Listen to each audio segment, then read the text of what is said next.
மாசம் நடிச்சிருக்காரு அவர். 75 வயசுல செம்மையா பண்ணியிருக்காரு. அந்த டிஏஜிங் வேற பண்ணியிருக்காங்க. ஃப்ளாஷ்பேக் காட்டும் போது செம்மையா இருக்கு. நல்லா இருக்குண்ணா, ஆவரேஜாக இருக்குண்ணா. சூப்பர்ண்ணா, தலைவர் வரல. நல்லா இருக்குண்ணா.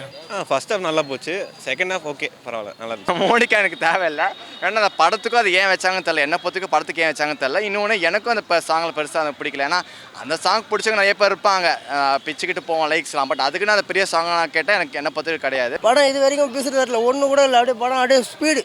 எதையும் உங்களால் குறையே சொல்ல முடியாது, எல்லாமே டாப் நான்ஸாக இருந்தது. லோகேஷ் செம்மையாக எடுத்துகிட்டு பாருண்ணா. It's a must watch film for Rajini fans and Lokesh fans. Plus violence கண்டிப்பாக நிறையா இருந்துச்சு. எனக்கு சில இடத்துலலாம் வந்து எப்போ என்னடா இப்படிலாம் கொள்றாரு அப்படின்னு மாதிரி தான் இருந்துச்சு. இந்த ஒரு பேங்க் மேனேஜராக வந்து டேரக்டராக வந்திருக்காரு.